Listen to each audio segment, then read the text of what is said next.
Ma la Lega Trevigiana è una Lega che lo ha amato profondamente e visceralmente e che lo ama tuttora profondamente e visceralmente. Io ho ricevuto tantissime telefonate per se organizzavamo magari un pullman per i funerali, vediamo cosa riusciamo a fare.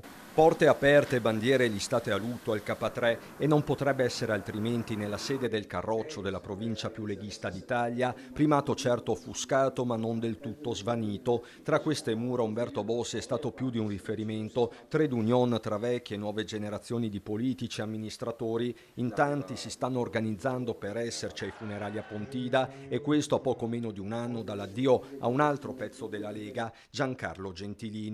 Di certo ci saranno l'attuale segretario provinciale Dimitri Coin con Giampaolo Gobbo, colonna portante del partito di ieri e di oggi. Io ho avuto la fortuna di andarlo a trovare qualche volta appunto assieme a Paolo, è una perdita che comunque è pesante, la presenza si sentiva comunque, Bossi c'era sempre, quando si parlava di Bossi tutti stavano in silenzio, qui a Treviso sicuramente. L'ultimo incontro con il Senatur risale al Natale scorso e già si stava progettando una visita per Pasqua. Gobbo, che con Bossi ha condiviso tante battaglie, gli alti e i bassi di ogni parabola politica, fatica a trattenere la commozione. Alle sue spalle una foto del 2000.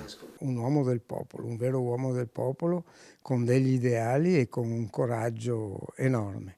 Un grande uomo, un maestro di vita per me. Cosa le ha insegnato? Tantissimo, tantissimo.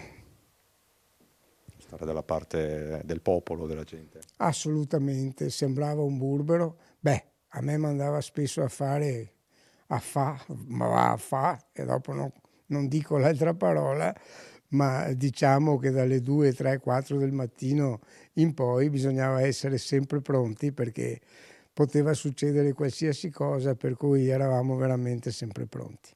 Un Bossi sanguigno dentro e fuori la scena pubblica, ma pur sempre presente anche nel suo ultimo lungo crepuscolo. Ricordo perfettamente la telefonata quando sono diventato sindaco e anche la telefonata che c'è stata quando c'è stata la candidatura a sindaco. Cosa le disse quando vinse? Di spingere, di correre, di combattere, perché ricordo che lui era un combattente nato. Ci mancherà una figura visionaria, capace di vedere lungo, e penso che riuscire a guardare queste sfide con anticipo sia una delle principali caratteristiche che deve avere un politico. Era il 28 aprile 2012, da pochi giorni Bossi si era dimesso da leader del Carroccio. A Conegliano, bersaglio delle sue ultime graffiate, fu il governo Monti, ma non mancarono riferimenti agli scandali che in quei frangenti stavano travolgendo lui e il partito, e così si rivolse alla platea che lo aspettava in strada per un comizio.